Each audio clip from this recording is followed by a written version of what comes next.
Welcome to the First 40 with the Goon Squad. It is I, Puma, along with Ice Water. I'm going to be talking sports for the next, hour or so.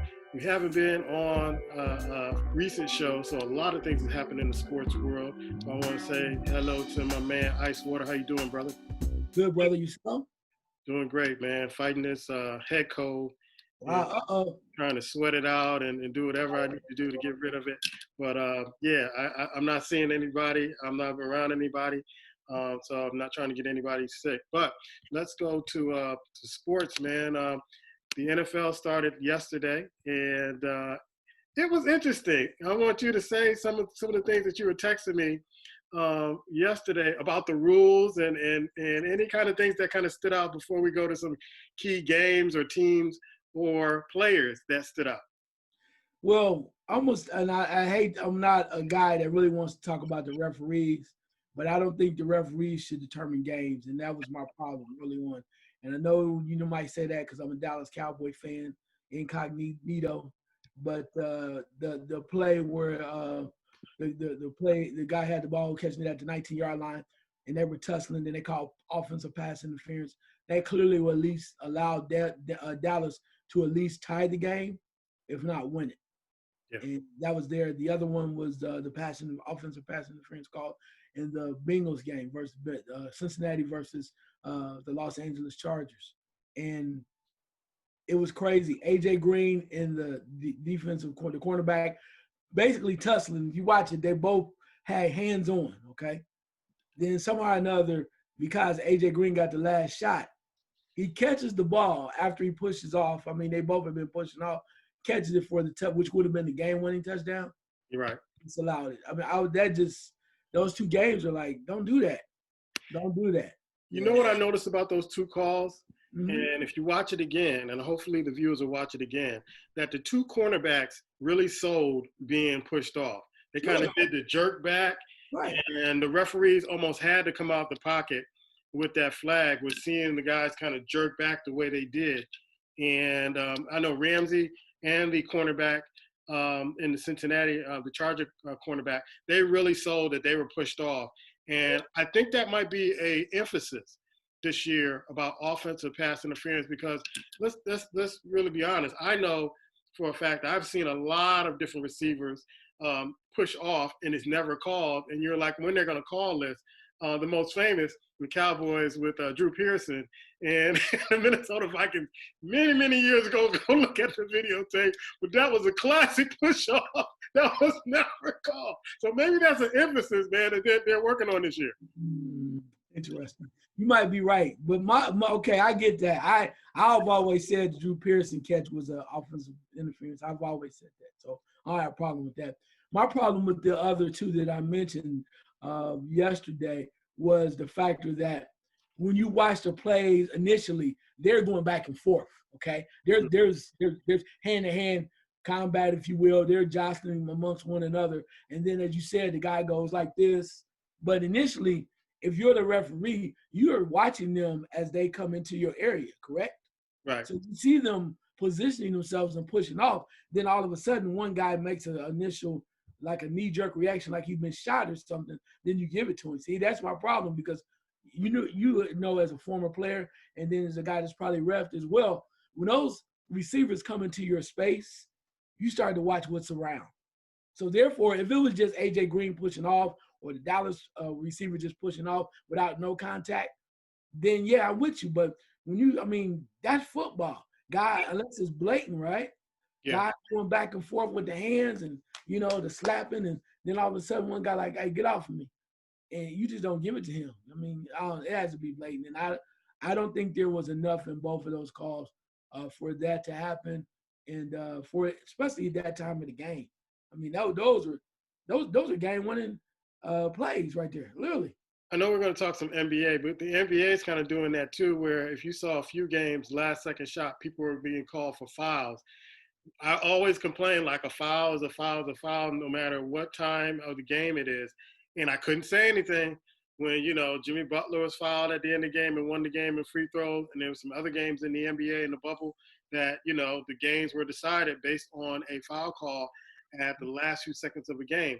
So I think the timing of when the receiver pushes and the guy does the kind of acting job or flop, I think catches the referee's eyes. It's like in a split second, you see an arm go out and you see a guy kind of flailing back. You want to, and the guy makes a catch, and the defensive player is nowhere around. You want to say, okay, he had an advantage at that particular point. But I see what you're saying. But when I saw those two, I'm like, maybe they were kind of like in their huddle this summer saying, you know what, we got to call more pass interference on the offense because they're getting away with it too often. I mean, it's locked into a receiver's repertoire is to get that little kind of push off to get to the ball and keep your man from getting to the ball. But I mean, yesterday it was glaring, and it just showed me that maybe the referees have this major emphasis on calling this call from now on. And that's cool. And don't get me wrong, that's what they want to do. The only thing I ask, it's kind of like when they used to decide what a catch was, right? Yeah. Still trying to decide that. Yeah.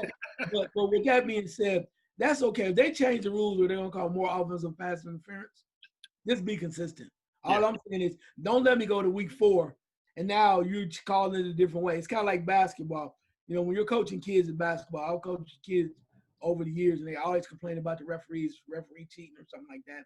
And I told them, you control what you can control. So what I mean by that is, in basketball, if a referee is more zealous with his calls, which means he's very picky, they're very picky with calling touch fouls, right? You breathe on somebody, they call a foul. That means you got to get off of them. But if they let you play, then that means you can be more physical. Right. And that's what we're looking for. Consistency. So that way everybody knows, even if they don't agree with it, they know that the way the game is going to be played today. And I just want them to do the same thing they did in the opening week to be consistent down the line, because otherwise, you know, you kind of telling me you saw something or somebody told you in New York that it wasn't that way and you should change it. So just be consistent. So I just want to see that the rest of the way. So every time you think somebody offensive guy's getting the advantage, call it. That's all I'm saying. It's preseason for the referees too, I guess. So we'll move on from there. One of the guys that really, really stood out for me in week 1 is the former LSU running back, Edwards Heclair, from the Kansas City Chiefs. On that Thursday night, he was balling.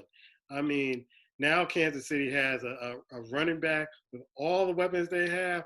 I know it's just week 1, but Kansas City did not look like they were in preseason mode. They looked like they just looked at the tape from the Super Bowl and said, we know what we need to improve on, and let's go do it. Anybody who stood out for you, we'll go back and forth for a few. Yeah, no, that's a million people. I'm going to see where I'm going to start. Of course, I got to go with my guy, Russell Wilson, man. 31, 35, 322, 4 touchdowns.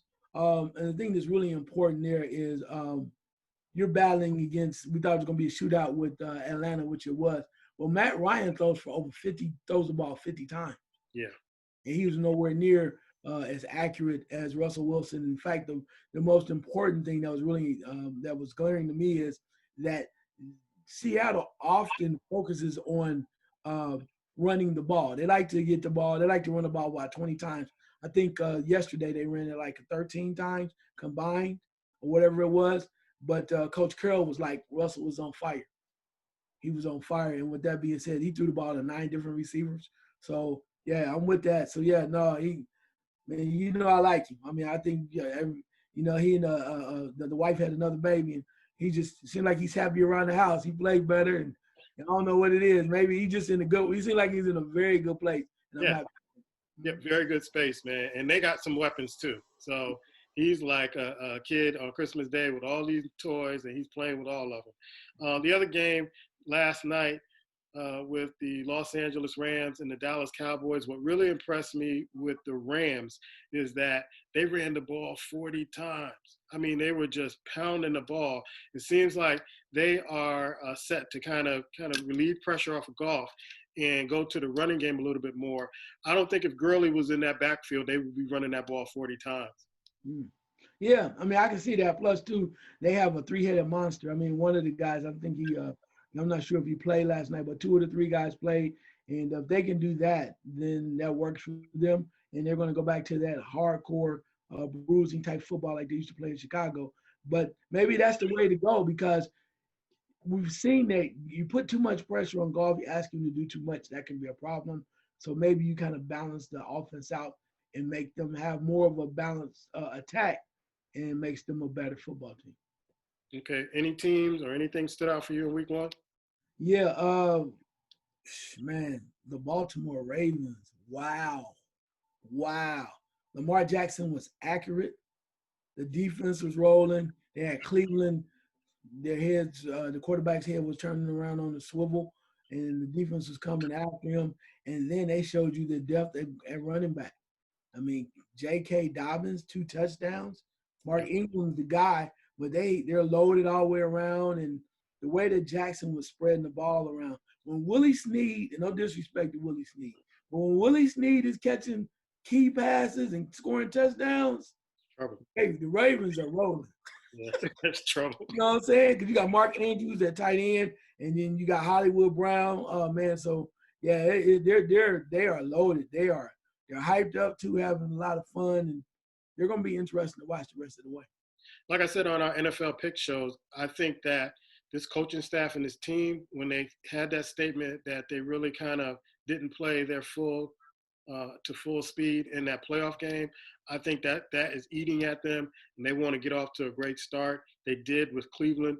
Faker Mayfield still doing great commercials, but as a football player, if he can't get the ball away within 3 seconds, he's no good. He's no good. And they put him to the fire yesterday, and Cleveland just looked like they just can't get going.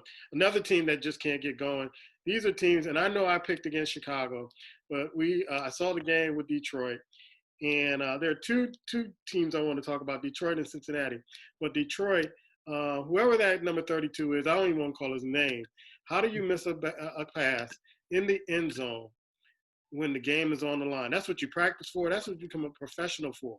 You had the ball in your hands, and I know you text me, it's like he tried to run, but before he caught it. Where were you running to? You were going to fall into the end zone. Catch the ball. That's all you needed to do. And that would have been ball game. But now, when Trubisky kind of really stunk it up for 3 quarters, now he's hailed as a hero here in Chicago for that. You know, the fourth quarter, I think he went 8 for 10 or 8 for 9, and really had a great pass to give them the winning touchdown. But I'm still holding on the same. Trubisky is not the answer, and Chicago was very lucky to win that game. Yeah, I agree with you on that. But you know that the basics of football, you know how it is one-on-one. They always tell you, secure the ball first if you're a receiver, then run. He's like, I'm running while I'm securing it at the same time, which means you're losing your concentration on the skill set. You have to do one thing and then make the move. And he didn't do that, and that's why he dropped the ball. But, yeah, I felt for Detroit because everything was working for them. There's no reason why and I don't know what happened to their defense, but there's no way they should have lost that game. So it's heartbreaking. That and the Cincinnati thing was, I mean, you got your first year quarterback, first guy coming out the box, doing a little bit, trying to show you something, and they couldn't get out the way. I mean, he made one critical error when he tried the forward kick. Yeah. Oh, why? You didn't do that. You didn't do that at LSU. What are you doing? Yeah. And that's why I was surprised. I was so surprised that he did that, because I'm like, was he scared? Was he feeling the pressure? Was he hearing footsteps? Yeah, I was so dumbfounded. But then it was just bad because they came back down again, had another opportunity to win. I was like, man. And then you get the call on AJ Green, and then they missed the field. I was like, damn.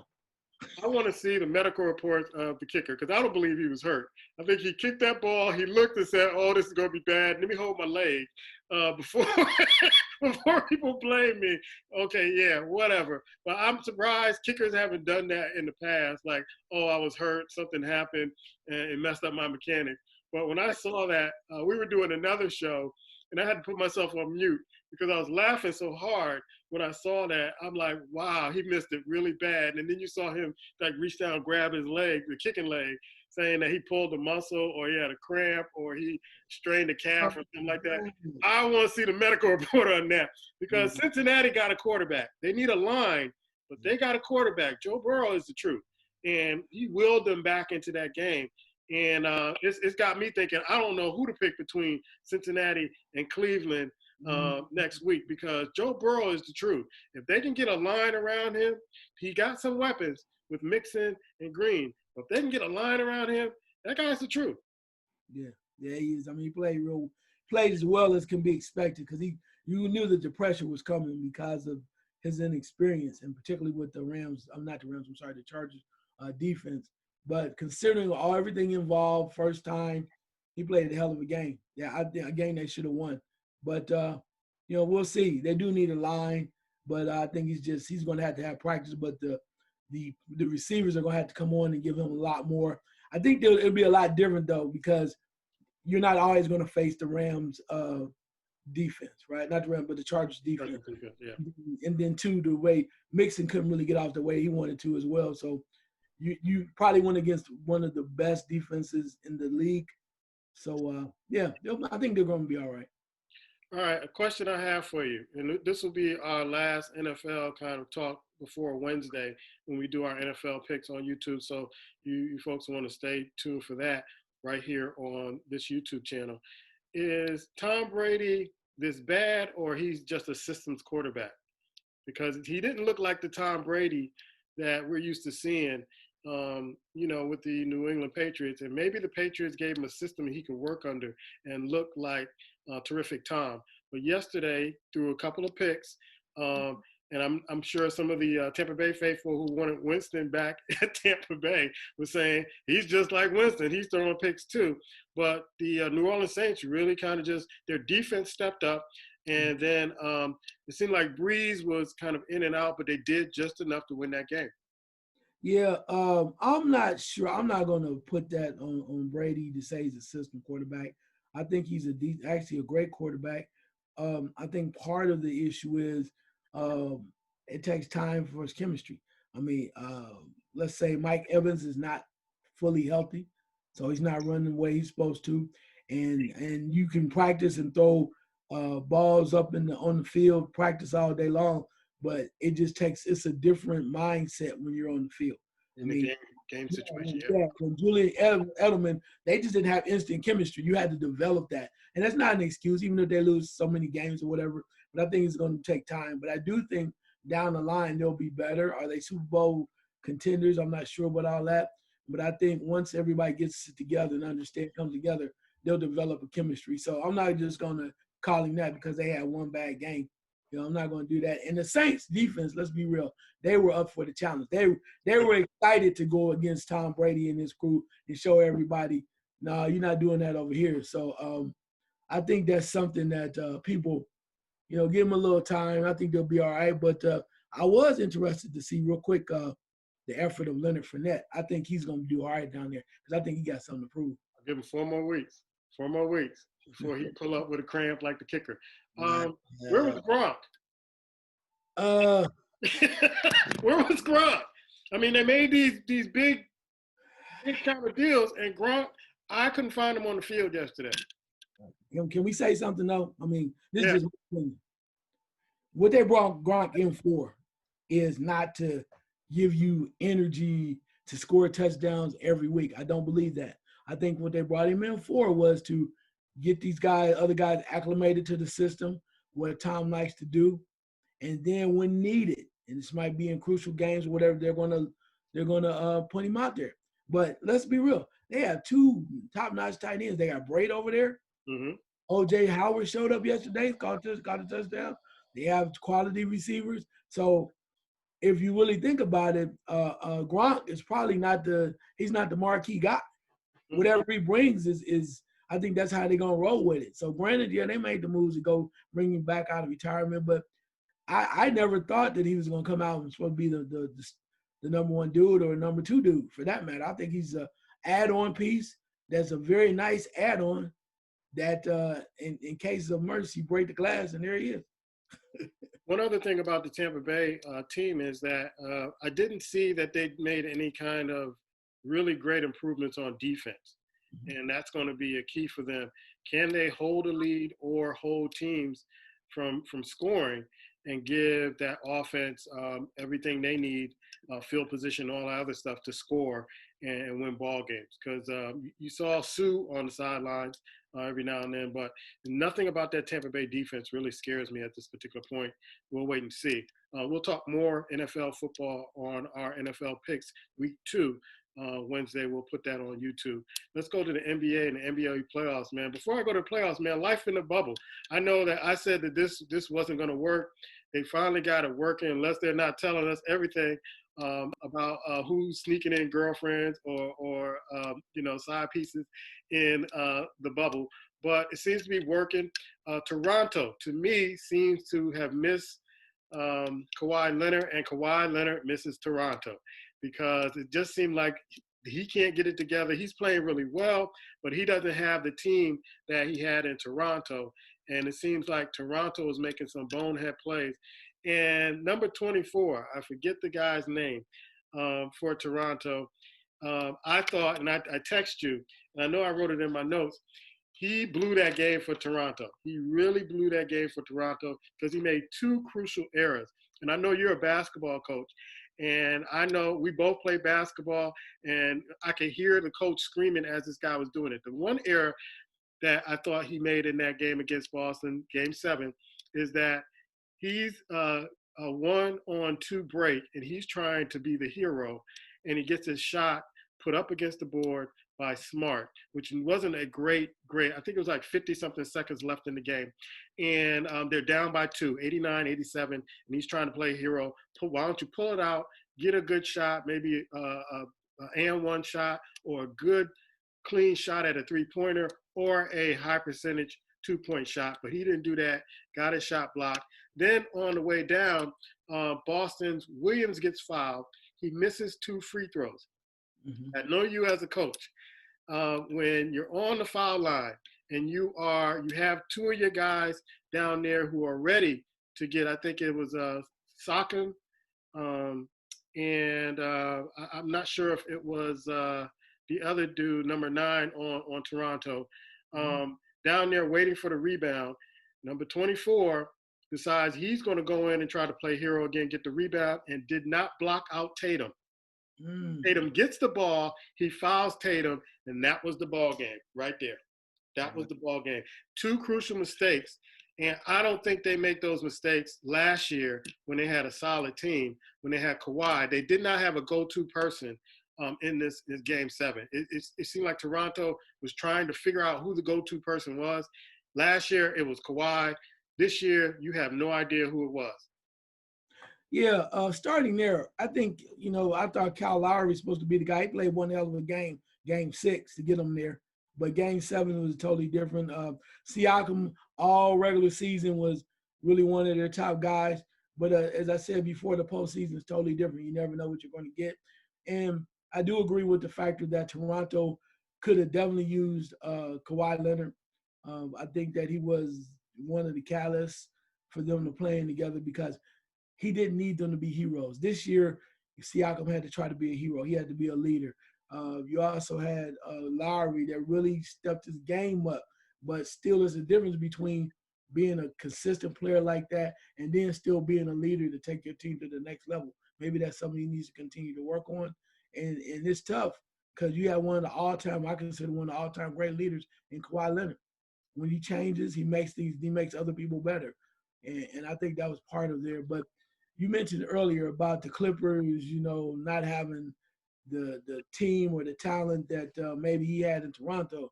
I don't agree with that. I think the problem with the Clippers is, I think talent-wise, Clippers are probably one of the most, if not the most talented team still in the playoffs. And I say that because they have everything. They have shooters. They have guys. They play defense when they want to play defense. They have big guys. They have 2 $6 million a year on the bench coming out the bench. They're loaded. It's everything you want. And you have 2 superstars in Paul George and Kawhi Leonard. My problem with them right now, and a lot of it may stem with Doc Rivers, is the fact that they don't seem that they want to win. What I call, they give half-ass effort. When they want to play, they could beat that Denver team by 30, if not 20 easy. But they get up, and then they get lackadaisical. And then it's like Doc Rivers tries to make some adjustments, or he tries to tell them what they need to do. And it's almost like they play with no sense of urgency because they know there's always another game. It's always another game, right? We don't get this one, it's always another game. But come tomorrow, if you don't win, there's no more games. So I want to see how they respond to Game 7 against Denver, because Denver, let me say this, Denver is not a slouch, okay? I love the Joker. The Joker can play with me any day. I like Murray and the other guys that come around, you know, as far as that. But I just think that with Grant as well. But I like a lot of their team. But they're playing hard. I love their coach. Malone is dynamite. Sacramento made a huge mistake of letting him go. I said that 100 years ago. That guy can coach. And now you have Porter Jr. feeling himself, as they say, feeling his vinegar and piss right now, which is fine. Yeah. But I still think that they're a great team. I like them. But I still think it's the Clippers if they want it. But it comes down to whether or not, unless Denver is super, super hot, but if the Clippers really want this, because they're supposed to be built for this, and you're supposed to have a Hall of Fame coach that's supposed to be able to get you to the next level. But what Clipper team is going to show up on tomorrow? So when I said earlier about Toronto with the talent they have a chemistry and role players. Every player knows their role. I don't get that sense with the Clippers. It's like we thought they were going to be one of the top defensive teams in the NBA. They're not looking like that now. They had 2 16-point leads and just let Denver just come back. And maybe it's a situation where they have a lot of talent, but not enough chemistry, and maybe having too much talent where nobody really knows their role, and they're probably getting in the way of each other. I look at Paul George, and I never thought he was the truth. I never thought he was the truth. He shows up in some games, and other games he just can't bust a grape. And so it's almost like the Clippers are just kind of putting all the weight on Kawhi, where when Kawhi was in Toronto, all the weight wasn't on him. Siakam stepped up. Other folks stepped up when they needed to. He facilitated a little more, and when it was time for him to step in, he did what he needed to do to step in to push them over the edge. But with this team, it just seems like with the Clippers, he doesn't have that luxury he had with Toronto. Yeah, I can see what you're saying there, but there have been games, like the last game, Paul George played decent, okay? He and Kawhi both had like 30-plus games, I think. But the problem was outside of that, the other supporting cast. Lou Williams did. I don't know if Lou Williams reached the double figures. Right. Harold is usually a guy that does something. Was it Morris Senior usually does something, or Green shooting threes. They just didn't have that third person to provide that scoring punch. And like you said, they were up, and they just kind of went to some kind of fog or whatever, and they never got back on it. Again, to me, it's like lack of effort. It might be something that maybe they weren't feeling it or they were missing, but if you play hard, you're going to get some of them 50-50 balls, and that's going to maybe you keep your lead. But when you just kind of watch and they score and they keep going, so that to your point, they don't play defense. I mean, their lack of their defensive issues to me is lack of effort. If you sit out there and the guy get picked and you just watching, I mean, damn. I mean, I love a good open shot, but how many times does Joker get an open shot? Yeah. Especially if you're a guard. Went out to ready. That's if I'm Doc Rivers, that would be mandatory. You do that from the beginning. I don't care who you are.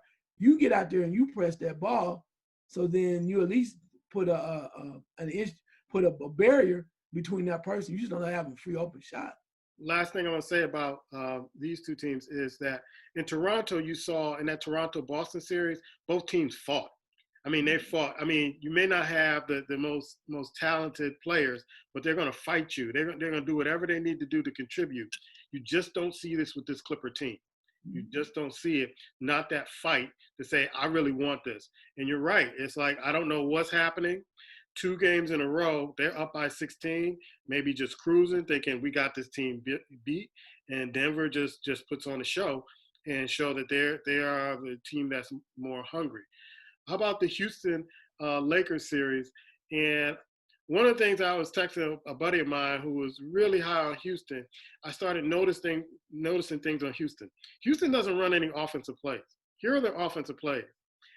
Harden at the top of the key, and he decides what he wants to do. Harden maybe at the post, and he decides to either take the smaller man or pass it out the post. And the same thing for Westbrook when he's in the game. It's very easy to get Westbrook out of his game by just saying something, or somebody says something on the bench and he's totally out of his game.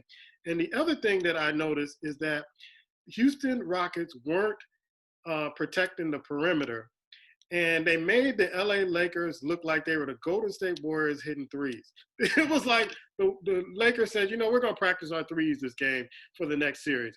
And that's what they did. They never played. They talked about this defense they had in the OKC series, but it never showed up with the Lakers. And when do you get all playing small ball and Mike D'Antoni and start coaching in the NBA, in the semifinals? When do you just start coaching and say, you know what? I got to coach this team. Small ball's not working. I got to make the adjustments in the 7-game series.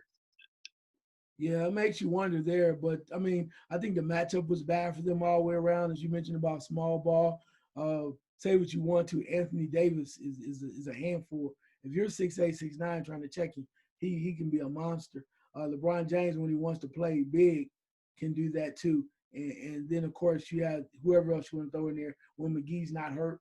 They have a lot of guys that can move around. And then, two, that there's an issue with the Houston defense. And you mentioned about not playing around in the perimeter. When, and no disrespect to him, but when Rajon Rondo is dropping threes. Dropping threes like Lamar Mundane. Yeah. when Rajon Rondo is hitting threes, and you're not talking. Yeah, that's a problem. And granted, you mentioned about no offense, but I think that they do need to go back and find them a few couple of post players. But some of the guys that they got rid of are playing well for other people. Yeah. Look at cats like Jay Crowder. Jay Crowder is balling over in Miami. These are guys that, and then you also, when they got rid of Capella. Yeah. And that was something else too. So every time they get rid of defensive guys like Ariza, they hurt. And I like Gordon. Gordon's playing well, but sometimes they freeze him out. We don't think he's doing well. Don't get me wrong. James Harden is one of the most fantastic offensive players in the league. But when you get to the playoffs and you have to play a team that's a little bit bigger than you and a little bit more stronger than you, and they're not OKC, okay? We know you can do what you want to with them. I love OKC. I think they had a hell of a season. I wish they would have won, to be honest. Right, but Houston knew, Harden kind of knew, like, you know what, I'm going to turn this on right now. And he can do that. I'm going to turn this on right now. I'm going to put them at bay. You can't do that with the Lakers because LeBron's like, I'm going to check you right now. So the Westbrook come off, and he just wait on him, and he block a shot, and he scream at him and give him a wink, and Westbrook loses his mind. That's size, bro. That's size and understanding your game. We all stars. I understand you. When I pull that magic trick out of my pocket, that you think you can do what you want to, perhaps you might not be as good as you think you are, particularly when you're facing me. That's one thing LeBron James can do to a lot of guys. He knows that he pays attention to them, and he'll tell you they're great people and everything, but he's a killer. And I mean by an assassin. When he has no friends like so many of them when it comes to basketball. And I think he studied guys enough to kind of go, yeah, he like to do this. He like to just throw the ball up. I'm going to wait. I'm going to slam his shot, or I'm going to take him this way because he can't check me. He knows, you can tell he studies these guys, and he knows their weaknesses, and he uses it against them, particularly in that series. So I tend to think that CP3 was right in the series when they were playing Houston, that certain guys aren't built for the moment. And I think he was directing that to Westbrook and Harden, that when the moment comes, in order to do certain things, they're just not built for it. And I tend to agree. And I think he was focusing on those two because he played with Harden.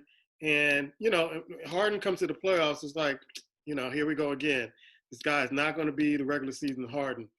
And I think he's kind of telling the truth about this. What do you think about CP3's statement with, some people aren't built for this moment? I agree with that. I think some people are not built from the standpoint of being leaders, okay? Remember, just a few seasons ago, y'all was talking about Jimmy Butler. Jimmy Butler ain't built for this. And I always said, if you put him in the right position, if you know he's not a leader like that, why wouldn't you let him be a second guy, right? Now he's showing you that his attitude, his effort is different. So I think it's about the leadership and whether or not they're ready to go. But I like Harden. But if Harden's not like that, Houston has put all their chips in. You need another guy that can really go. I like Westbrook too, but Westbrook and Harden had the same type of demeanor. They think it's the similar type of game. And when Westbrook's not on, he kind of is a shell of himself. But the only problem I have a question with that, though, CP3 said they're not built for it, but is he built for it? How many championships has he won? Yeah, that's true. And he's been a few places. He's done a hell of a job with OKC, helping develop, Gildress Alexander. I mean, he's guys like that. But my question, you bounced around. You was with the Lob City. Okay, you've been in a few places. Yeah. So before you start breaking glass, before you start breaking glass, make sure you don't cut yourself at your house. I'm just so I see what you said. I'm just I'm wondering. Point taken. Any other? I know we talked about the Clippers and Nuggets. Who do you think takes the Game 7, man? I know I hate to put you on the spot with that, but I gotta keep hope alive for the Clippers that they'll wake up and they'll know what's at stake right now. This is a must game for them. If they don't win, this is a total disaster because they brought a few guys over there to win a championship. Kawhi could have stayed in Toronto, and I think they would be the Eastern Conference representative coming out of the East. But he decided to go back home to LA. He decided to bring Paul Pierce. And to me, if this falls tomorrow night, don't know. Yeah, I get that, and I see your point, and I'll raise you a rook. So but I mean, and I think that's why you'll see Kawhi Leonard probably go for it all. Even if they lose, he does not, just because of what you said, he doesn't want somebody to come out and say, well, see, you say Toronto. Nah, I'm done with Toronto. I won a championship there. Now I'm here to move forward, trying to do this. And I don't think if he has to, I think he'll try to go for 60 tomorrow. I'm serious because that's who he is. He does not want to lose. He doesn't want anybody. He didn't care. Okay, I let y'all play around for a couple games. Now, if I got to go for 60, because I know I can dominate, I'm going to do that. And I think you're going to see who he is tomorrow. He's shown us this for the last few years. We really didn't know whether or not he was capable in Toronto against Golden State, right? Didn't know, but he rose to the occasion. Same thing in San Antonio. So I think he's going to show you who he is tomorrow night. He's going to give you a damn good effort. And I think they win. But if they come in lackadaisical, half-ass playing, Denver will get them. Because that damn Joker, is a joker. I mean, he is one of the best passing centers I've seen in a long time. And he has no fear. No, none at all. No fear. And I love that about his game. And Murray is coming along. But we saw Murray kind of get a little frustrated. And they had to hit some shots. So, but I'm going to say I think because of Kawhi Leonard, he's going to show you. Yeah, I like you said, I didn't come here just to kind of get eat at my mom's house. You came here because no. I wouldn't be mad if Denver won. To me, this year doesn't count anyway. So if Denver wins and goes to the Western Conference Finals, that would be okay with me. I know the other game is Miami and Boston. Who are you looking at that? Because Boston's playing really hungry. Miami's playing, maybe they cooled off after their series, but Miami's playing very hungry, like they have nothing to lose, and they're trying to go for it. What do you see in that series? Well, I like Boston. I like what Boston has done. They're playing really well as a team. I think they're playing real well. And you look at Jason Tatum, I think he's evolving before our eyes as to becoming a superstar. Kemba Walker's kind of gelling well. I heard that they might be getting Gordon Hayward back, so that's going to be a plus. But my question is Kemba Walker going to rise to the occasion? I mean, he did last game. He did last two games. No. Right. Brown is they pieces they had before when they were eliminated in Game 7 by LeBron in Cleveland. So some of the pieces are still there. You got Brown, you got Tatum. Now we put in Kemba Walker. Can Kemba Walker receive that and step up? And he doesn't have to be a superstar. He does not need, in my opinion, to score like 45 points. He just needs to be involved and be a point guard and get everybody involved. But the danger of that is you're facing the Miami team that has been hungry for a long time. And Jimmy Butler, if nothing else, can drop 40 or he can drop 13 and get everybody else going on, get pumped up. I mean, they have guys that really want it and they play well. Again, we said they got guys like Adebayo that can check anybody. Ask the Greek Freak. He can check anybody. Butler is doing what he has to do. Cats like none. Hero, you know, to that point where they are literally taking shots. And this and I don't have to say anything about Gorgic, you know, doing, you know, Gorgic as far as going balling. But they have an attitude, and a lot of it starts with Jimmy Butler. Somebody was saying he need a haircut, need to get his stuff shaved. No, he don't. He got attitude. He can look scraggly as hell as he want to. If that gets you where you need to be with your team, we'll worry about cosmetics after the damn series in the championship. He need a haircut. The hell he need a haircut for? He ain't advanced this far when he had his hair grown, when he was grown properly. Mark this down. I'm going to say the X factor for Boston against Miami is Smart against Butler. Oh, yeah. Smart is a beast. He don't care how many shots he missed or what. He's gonna make a play or try to initiate some kind of play. And he shows that toughness that Boston has. It reminds me of the toughness that the old 70 and 80 Boston Celtics have, where they just don't care. No matter how grimy the game is, they're going to come out with a win. But that's a key matchup I'm looking for. Can Smart neutralize Jimmy Butler and kind of tame some of that toughness and kind of shake or get some of the Miami Heat shook when their toughest guy on their team gets shook by Smart? Because I don't see Smart backing down any, and I don't see Butler backing down any. Maybe they both get tossed out. I don't know, but that's going to be a fight. Yeah, but imagine this too, how good Boston was before when they had the other Morris twins. Mm-hmm. Man, you get them two mean guys who were coming at you. So, no, it's going to be a great series. I love it. I'm looking forward to it. I mean, if the Clippers don't make it, I would have no problem watching the Lakers versus the Miami Heat.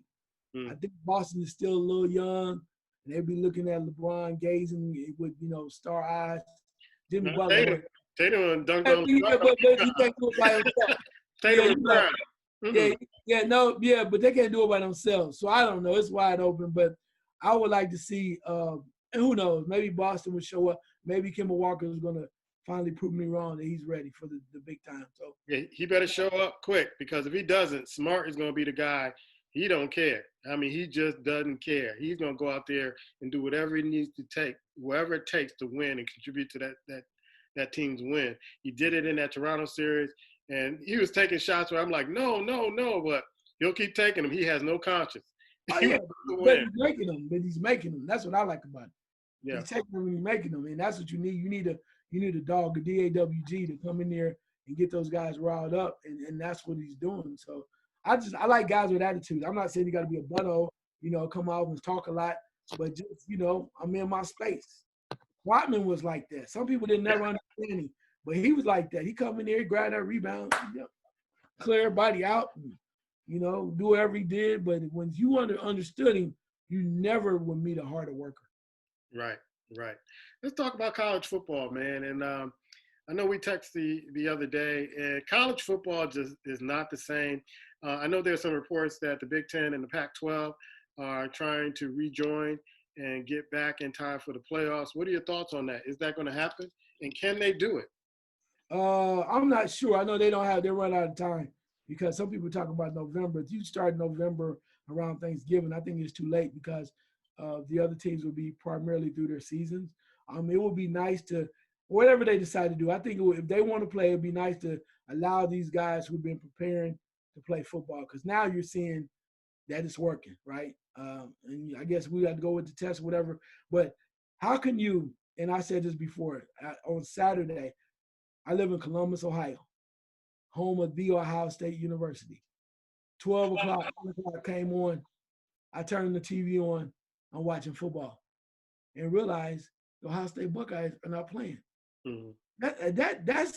That's boggles the mind. How is it safe for one group but not for the other? And the other part that bothers you is the commissioner's son plays for Mississippi State. Mm. And you say, well, you know, that my son is still totally different. You know, we do what we do, but it's almost hypocritical to me. And granted, I understand about if the signs say they should not play because of COVID, I get that, and you're trying to protect them. But if there are other teams playing or somebody else sees it, okay, nobody's being tested, you're testing them, and nobody's dealing with the COVID, then, yeah, I think it's worth a try. Then you deserve that to the young men. Or what they should have done, they should have stuck their guns and said, well, we're not listening. It's just done. When you go back and forth and they got a team now, another team, they keep fighting and fighting, you make yourself look bad because now it's wishy-washy. Again, I told you earlier in our conversation, I'm a consistency dude. If it's going to be what it is, just make a damn decision and live with it. Now you got Warren coming back. Oh, yeah. We talked, and then the president called me. Really? So I guess that's supposed to mean something. Anyway, another time it might, but it just makes you wonder. He's kind of waffling in a way as to what their original decision was. 2020, the year that doesn't count. It just didn't seem right without I live in Big Ten country. I live in Chicago, and it just didn't seem right. The games were, to say the least, uninspiring to sit there and kind of watch. And I know there were the ACC is playing and different conferences are playing. Notre Dame is temporarily joining a conference. They had a game against Duke, and they're sharing their pot of money that they get from NBC. And so they started off with Duke, which is not a powerhouse in the ACC. But hey, we have football. But some of the games, that game kind of stood out to me. Notre Dame didn't look that good playing against Duke, and Duke is not that good of a team. I think they play a lot of ACC teams in the conference, but they're still independent. When I looking at the stats, it's the Coastal and another division, and then Notre Dame isn't in a division all by itself, which is not right to me. Put them in one of those divisions, and let's get this going. You know, if they're gonna be in it, be in it. Don't act like you so special that you get your own. The SEC plays this week, or in the weeks to come. I know Alabama, Georgia, Florida, they're all playing. They're all ranked. LSU is playing on the 26th. Most of the teams are playing on the 26th.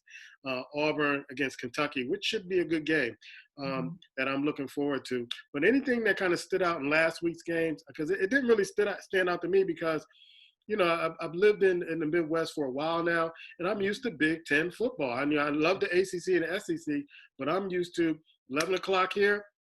There's a football game on, and it's usually the Big Ten, Northwestern, Wisconsin, the Ohio State Buckeyes, Michigan State. Michigan is something there. And now they're making these changes saying, well, we'll start here, we'll start there, this, that, the other. To me, the way I feel about it is that if everybody couldn't start, then I'm not really going to count the season. Maybe they'll have a championship, maybe they won't.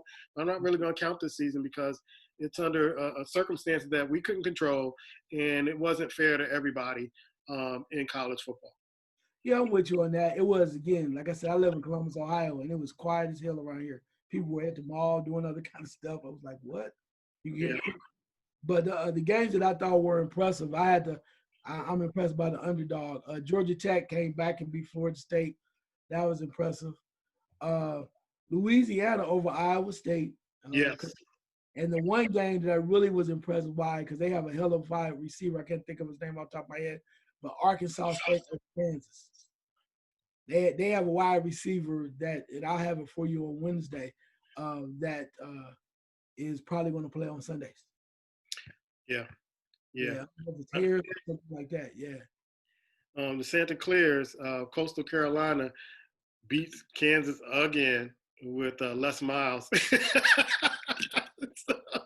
I'm going to give Les Miles at least 4 years to get Kansas together, because you lose the second year in a row to a team called the Santa Claras, it's not really good for your program. I mean, Coastal Carolina, and they're not a slouch, but I mean, Kansas is supposed to be, a top-notch program, and you're letting Coastal Carolina, and basically the players were saying on the field, like, this team can't play with us. They can't beat us. I mean, this is the second year in a row. So Les Miles, you got to get together, man, if you're going to turn that program around, because it's not looking good right now. I thought Florida State, it was the same coach sitting on the sidelines again, because Florida State hasn't changed one bit. And Florida State is the squad I've been rolling with for a long time. And I don't know what it is. After the Bowdens left, I mean, it just hadn't been the same. And they don't play as aggressive football anymore. These quarterbacks they have are making bad decisions. And so I just don't get it with them. It didn't look like they changed coaches at all. Iowa State, everybody was talking about Iowa State, and they were ranked number 23, and they got knocked out of the top 25 that quick. So it should be very interesting to see what's going to happen with these teams. Army is supposed to be pretty good, but their game got canceled or postponed. Louisville, Miami, I'm looking forward to see what Louisville has. Not really impressed with Miami, but we'll see with that. Memphis and Houston, I'm looking forward to that game, but that game has been postponed. We don't know when that's going to happen. I'm starting to see a lot of this in my list of games to come, and they're postponed due to COVID or whatever.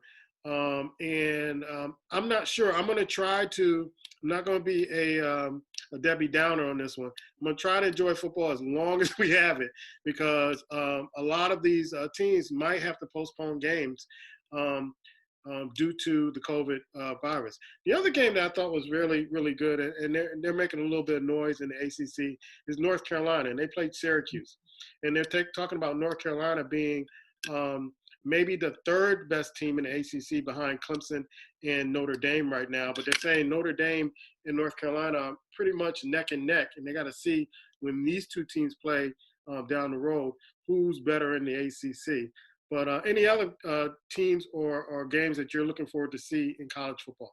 Yeah, how can you not like Mac Brown, man? I mean, about 99 years old. Still recruiting, still got guys wanting to play for him. I mean, that's the joy. It's kind of like Jerry Tarkanian still coaching basketball somewhere. Yeah. I mean, you would just be like, well, yeah, that's the old general. You know, you kind of wave your hand at him, you know. But, yeah, how can you not be excited by that? And, again, I'm probably going to be rolling with Georgia Tech all year long. My cousin, defensive end coordinator down there, playing also with the linebackers, Marco Coleman. Okay.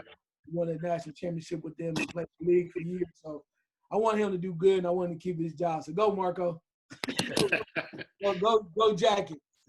Rooting for him here. Let's go to Major League Baseball, man. There are a lot of changes in Major League Baseball.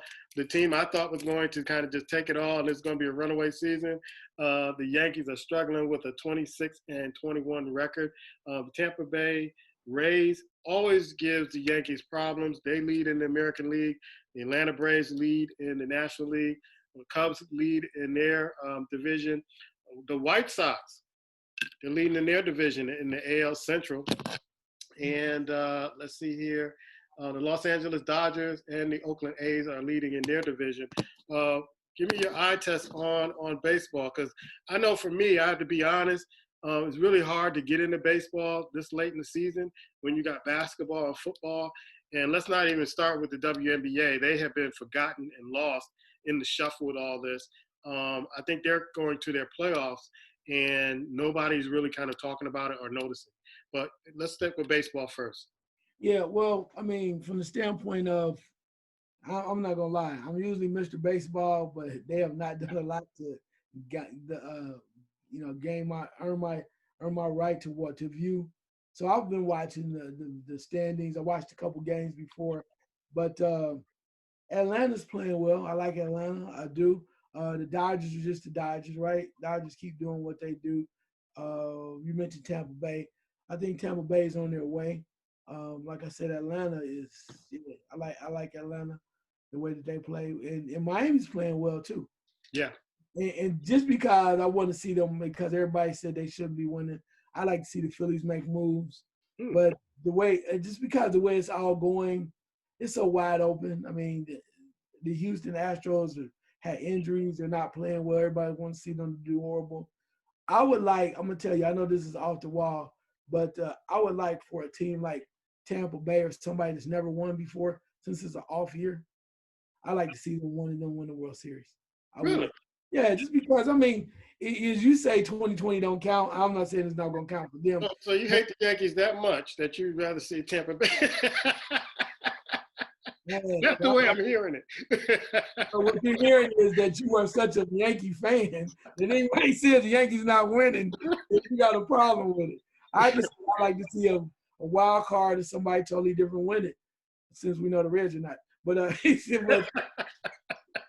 but I like to see a different type of team win, because the Yankees are always up there, and then you got all these hitters. You got that. I mean, and like you said, it don't count anyway. So don't the games.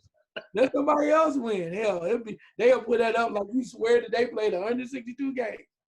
60 games. And then they played 12 playoff games. And they be spouting that thing off. 2020 champions and everything. You know, they have two parades for a whole week. I want to see a team that does not won it. If it don't count, let them have their cake. Because they may not win. Tampa Bay.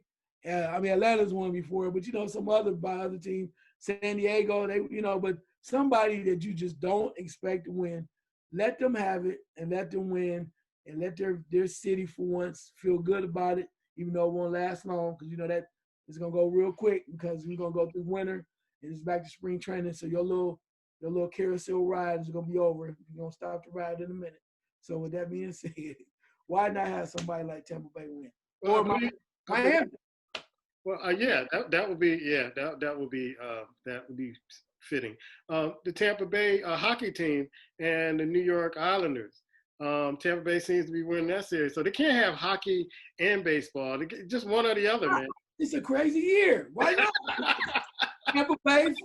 And then look, and don't let Brady get hot. You got a triple play across the way. Woo! Triple play. Tampa Bay all day, baby. Wow. Have you even been watching hockey or the WNBA at this particular point? Yes, I have watched hockey. I watched hockey. I watched Dallas is playing Las Vegas. Mm-hmm. I watched Dallas win their previous series. I'm watching Tampa Bay because Tampa Bay eliminated Columbus. And Columbus, of course, I'm from Columbus. And last year, run up on the Islanders, right? Yeah. And then Columbus was swept this year, but they beat Tampa Bay last year. And what Tampa Bay team has done, they got out rough by Columbus last year.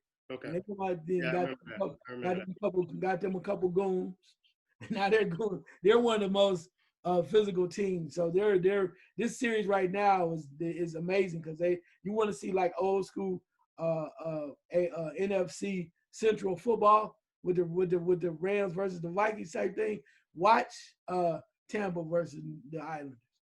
It's nasty. You want to see something going against the wall. That checking. Put your surround sound on. Yeah. Boom! Oh! What? That lets you know that it's playoff hockey. Yeah. Because they bang it like that, and you be like, boom! Oh! Usually, if I'm watching hockey, I put my surround sound on. It just sounds like you're right at the game because they slam against that. Oh my goodness! There's nothing like it because it's real. See, I like playoff anything. I could watch playoff whatever. Playoff intramurals. Somebody's gonna get fired up. You want to see teams play hard? You just get playoff anything. Playoff. All right, I can bet you $1. All right, this is the playoffs. Let's go. It's just something about when you say playoffs, people just get fired up and you just see better effort. So yeah, I'm with it. I'm excited. I do watch the hockey because it's just better now. I think overall, I think it's better. Unfortunately for the WNBA, I'm happy for them because they're getting their money. Okay, because they could have just said we're not doing this, whatever. I'm glad for the ladies to get their money. But as far as watching, I'm watching a little bit. I'm watching. I think Phoenix is dominating right now. You got Las Vegas. You got Seattle. Right. You have the Los Angeles Sparks. They've all clinched. You have Minnesota, Phoenix, Chicago, Connecticut, and Washington. So the odd play for that Diana Taurasi. Who she play for? Phoenix. Yeah, her, and then they have 1-2 punch. Is Skylar on that team too? That I'm not sure of. Our guy who covers the NBA, WNBA, Black, he's not here. I know he's kind of keeping up on it. But I see the games in passing, but it's on the way to the NBA or baseball or NFL football or college. So I'm sorry, ladies. You got a raw deal because, all these sports are kind of smacked in. And then you had Naomi Osaka, who won this weekend. I think women's tennis, to me, I would rather watch women's tennis than men's tennis. It's just more exciting to me. And so watching her win, And I know my pop was really ecstatic about it. He was talking about it. I was watching Serena. I think Serena is either hurt or she's out of shape because she just, I don't expect her to look like the 25-year-old Serena, but I expect her to be in shape enough to compete. And it just seemed like, her opponents are just knowing that she's like, she's not at 100% or at full speed, and they're just taking advantage of her. But really loving Naomi Osaka wearing the different masks and really just representing. And the way she does her interviews and the answers she gives, it just warms your heart that an athlete that young has that much consciousness to not let herself get put in trick bags with how the media asks questions and things of that sort. It's really heartwarming. It is. And what I found about it ironic is, I'm going to just take you back. You talk about Osaka, and we know that she was a Japanese and then Haitian descent. Haitian, yeah. Yeah. But why is it that they always want to put her as the first Japanese winner of this event? They don't say anything about the Haitian background. But right. When Tiger Woods wanted to mention about his mama, they were quick to go, he's not black. He's Caucasian or whatever the hell he called himself. It's like they decide for this young lady who she should be. And she's taking it and saying, no, this is who I am. Yeah, you should never. They never say she's the first Haitian woman to win, right? The U.S. Open or three majors or whatever. It's always about the Japanese. And no disrespect to them. I mean, they're proud people, but why can't you have both of them? Yeah. I talked to my niece and my nephew. They're biracial, so they got the best of both worlds. You both. You can do this one way or you can roll with that, but you can be proud of both sides. The media is a trip, man. They try to decide one because they don't want her to gravitate to this Black Lives Matter thing. So they say every time they talk about the first, Asian or what have you, whatever Japanese person to grab the three major titles. What about the Haitian part? I mean, is that like only 2%? Like 2% milk? I'm just like, I mean, and then she does, like you said, on purpose. She always has her dad up there. Now they talk about her hair. They said to the point that somebody, I don't know if it's across the waters or whatever, that they straightened her hair on certain ads and stuff. They made her look different because they didn't want her to have, So same thing with Gabby, the gymnast. Yeah. They try to do the same thing. It's like somehow, some way, if you get to a certain status, they're going to try to tear you down somehow. But I think I like her so much because she doesn't allow them to do that. She is who she is, and she's secure in that. And then there was one reporter asked her, what message were you trying to send with the seven masks? She said, what message did you receive? I thought that was beautiful because it's like, I already know how I feel about it, but what does it say to you that I'm wearing this? And he had no answer. And so I just love the way she just twisted it up and said, you know what? I'm wearing the mask because I'm trying to bring consciousness to it. She's been saying it all along. But what message do you think that I'm portraying with this? What do you get out of it? Are you going to learn more about it? It's almost like, she didn't go that far, but are you going to learn more about it? Are you going to be more aware about it? Are you going to be conscious about it? So what message did you get? It's not about me. It's about these families and everything. So I adore her, man. I adore her. Then she had her boyfriend in the stands, and I'm like, man, that's so cool. That's so cool. Not ashamed of that. She's just putting it all out there, and she's going to be who she is and uncompromised. But still knows that she needs to be better at tennis and concentrate. And she did say in the final that she got away from herself a little bit, and then she had to settle herself and then realize where she was, not trying to play outside herself. Once she did that, she came back and dominated and came back and won. Love her. Yeah, it's great to see her continue to grow as a person and as a player. So yeah, I've always, I think, kind of, except back in the day with McEnroe and guys like Ilya Nastasi and Bjorn Borg, where I really was into it, in the tennis. But now I don't know, maybe because it's not enough Americans for me or something to that effect. But I love women's tennis. I've always have. And even though Serena and Venus are kind of like on their way out, I still love just watching women's tennis because there's always somebody up and coming from the Sloane Stephens, to somebody else, all different types of players. And then some of the younger players that are, like the young lady that defeated Venus in the Open. I mean, there's always some up and comers, and it's great.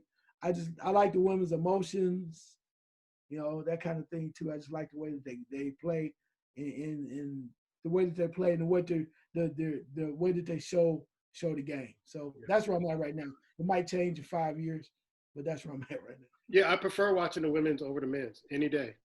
I'll peek in at the men's, but I'll stay with the women's. And Serena, I know she backed out of the French Open. Get well soon. Get in shape. Get back in there if that's what you want to do. But don't let them see you down and weak, and never let them see you sweat, sweetheart. Get in there. Do what you need to do. Finish strong. If this is your finish strong. Any other questions, man, that you have? Sports questions? Yeah, no, I mean, that just kind of, when you think about that, I guess my overall too is now that it's for you, now that everything is kind of coming back, you felt some kind of way initially about the bubble and sports and things. What do you have a different outlook or now that you have a chance to kind of reflect, do you feel any different now than you did previously? Not really, but I did have to admit I was excited about the NFL coming back because I just miss football, and football is my first love is sport. Then comes basketball. Well, not really. I got to the point where, okay, I'm going to enjoy it as long as it lasts. So if, it was like college basketball last year when this start to outbreak and then you're going, okay, it's coming to March Madness. Can we wait a little while? Can we get into the first week or something? And it just went and it just snatched the rug from under you. And it just left me, kind of feeling like, okay, what the hell? We don't have a national champion. And we were saying all last year that college basketball, the way it was playing out, you didn't know who was going to win. So it's going to be one of the most exciting tournaments.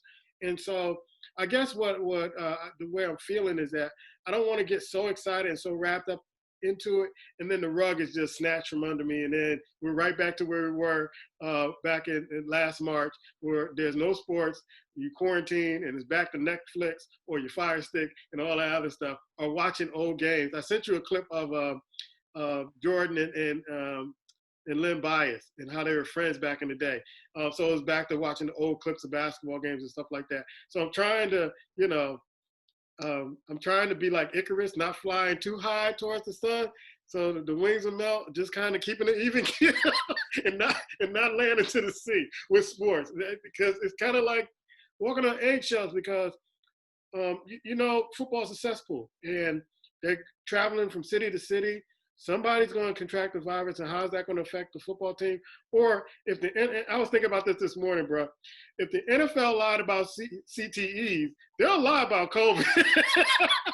They keep the game going.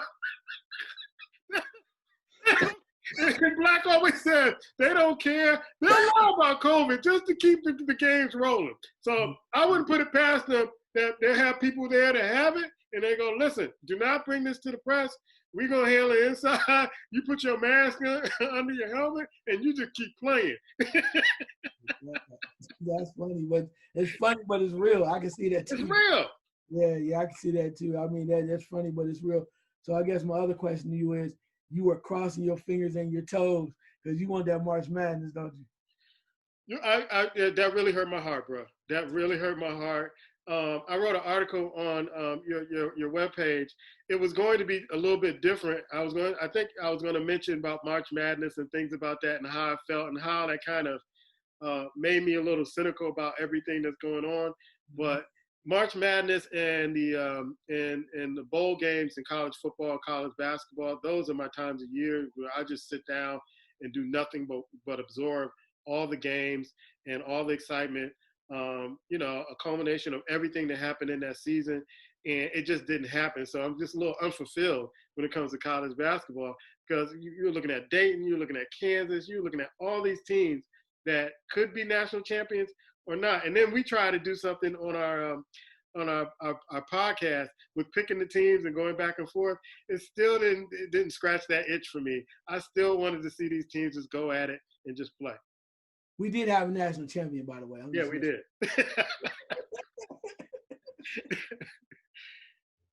Yeah, we picked Kansas, right? Sir, we had a national champion. We picked Kansas the national champion. Yeah, we did. We had a national champion. So yeah, it's different, man. How this works. I think the one thing I do like about the college basketball, what they've done now is they're already ahead of the game.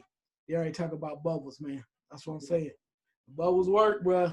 Telling you. So just with conference, just playing conference games? Well, they're saying conference. They don't know yet, but they know that the tournament more likely is going to be in the bubble. We're talking about, huh? What I would suggest to college basketball is just play conference, have all those players play in a bubble, and then do remote learning, for school and all that other stuff to make sure that these players are safe if they really want to do it. I don't know where they will put the bubble, but if you got a lot of teams in the conference too, so I don't know if that is even possible. They're even talking now that they might do some out-of-conference bubble tournaments. So like that Atlanta's tournament in the Bahamas. Yeah. Bahamas, they're talking about taking them to South Dakota and playing. I guess they got this fabulous facility somewhere in South Dakota and having a tournament out there with the bubble, with that. But then you mentioned something about having them work remotely and then school work remotely, and then they play basketball.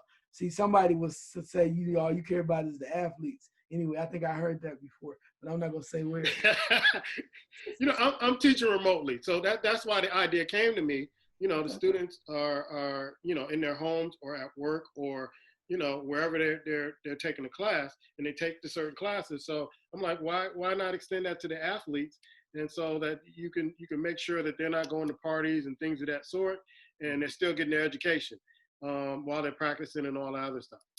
See, but the only thing is, though, because I have a friend that has a daughter in college, right? And what pissed him off is, I don't want to say that word too much, the highest level of pistivity is that initially she's a student and she went as a freshman, went down to the campus and checked in and everything, got her dorm room, got her roommate. And then all of a sudden they had a rise over the couple weekends with kids partying and being wild. And then the rates went up. So now they decided, they're going to shut the campus down, right? But then again, they just said they made them remotely learn now. So the dad was like, really? You won't get a refund or anything? Because y'all, we don't get a refund? And now my daughter's I'm still paying for that? Yes. And they said, well, you can come home. She's like, no, I don't want to come home. And he's like, damn, I'm still paying double anyway. And she's working with them. Hey, man. Schools and businesses, hey. Hey, I mean, but he said that, so he was like, that's some bullshit. He said, y'all should have went remote learning. Yeah. Not even let her come down there. She was down there 2 weeks max. And then all of a sudden you go remote learning, and I'm still paying for that. So, Yeah, I'm so glad that the university I work for decided, they decided that spring, like, do you want to do it at home or do you have to come into the building? I'm like, I don't have to come in the building. I can teach everything I need to teach from home remotely. And so I'm glad that they, and Chicago is one of those states where the levels are high. It's coming down now, but it's still at a level, I guess, of 4%. And so, but we still have a lot of folks down all across the state that's getting it. But I'm glad they decided to do that and were more proactive, so everybody was clear on what we were going to do, and there's no confusion about everything. Any last second shots, bro? Yeah, I want to tell you a story real quick. Let me just say this. This is something that's going on bizarre. Churchill Downs, it had the Kentucky Derby, right? So they're having an issue because they're trying to have their own website and they're taking bets. So during the Kentucky Derby weekend, if you were in Las Vegas, you could not bet on any horses, any races outside the Kentucky Derby, which is Saturday, and the Kentucky Oaks on Friday. So you got maybe 12 races each day. And you could only bet on one of each, which was the Derby and the Kentucky Oaks. So people in Las Vegas could not bet at the casino. How do I know that? I was at the casino. Anyway, in Las Vegas. Anyway, mask on and my gloves. But anyway, so with all that being said, I watched the Derby and I watched the Oaks. So I got blessed. So my brothers give me money that we normally do. We had a great time. And everything. So I bet on the Kentucky Oaks. I can an exacta box. They have horses that have come 1-2, and then I had the upset on Saturday for the Derby with my boy John Velasquez. So I had that 1-2. So two races I bet, 2 winners. Keep it going. That's what we do. I know you got a pocket full of money after all. It's a sad note for my last second shot. Of course, we lost the Black Panther, Chadwick Boseman, who played Jackie Robinson in the film. If you haven't seen Chadwick Boseman's work, please check it out. The last film I saw of his was A Message from the King, which was a great movie on Netflix. But he's always going to be the Black Panther. And one of the things I was really sad by this, when he died on a Friday, I heard, and didn't want to do anything on a Saturday as far as train or anything like that. But this brother had cancer, and he had it for 4 years.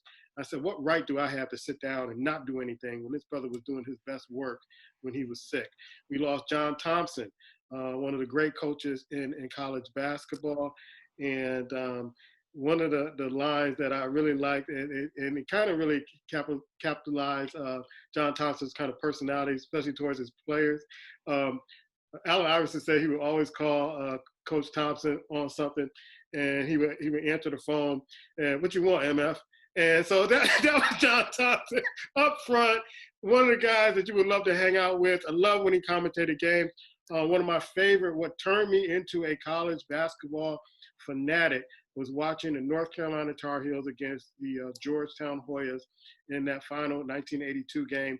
Hated to see that a black coach lost, but he came back the following year, and I was so happy that he came back the following year with Freddie Brown, who a lot of people blame for that loss in that previous game, and won a national championship. I always fought for black coaches to give us a shot. Give us a shot. We're not asking for anything. We're qualified. Give us a shot. Also, Cliff Robinson from the Portland Trail Blazers, former UConn Husky, grew up, we were the same age, grew up watching this guy and really kind of seeing him kind of rise from high school to college and to the pros, and was part of those great Portland Trail Blazer teams. And then Tom Seaver, and a lot of others that we've lost in the sports world. So peaceful travel to all of them. And man, sure. Along with Chadwick is the great Lou Brock, man. Lou Brock, yes. Yeah. I had the honor of watching him play against the Mets when I was a kid, and getting an autograph. I don't know where that autograph is, but my father didn't know he signed the permission slip, but didn't know that Lou Brock and the St. Louis Cardinals would come into play at Shea Stadium with the Mets. And, my father working hard every day. Like, how you get to see Lou Brock? And I work every day and I don't get to see Lou Brock. But got to see him steal a couple of bases, and it was like the highlight of my young little life, being at a game, watching Lou Brock. He was the stolen base leader up until Ricky Henderson broke it years later. But one of the guys, I think the Cubs gave up on him and traded him to St. Louis. And so that explains their rivalry. But the great Lou Brock. Anything else, man, before we get out of here? No, man, just glad. We want to thank people for continuing to watch, keep supporting us. We're going to try to bring it to you bigger and better than before. If you have some questions, please send us some information. Contact us. Let us know what you think. And then if you are really up on your game and you think you're ready to challenge us, give us a call. Give us a call. Leave the comments right below us. Leave the comments. We welcome all feedback, all comments. It's the Goon Squad. We call this the First 40. And catch our show on Wednesday also, where we make our picks for week 2 of the NFL. We will see you next time. Take care.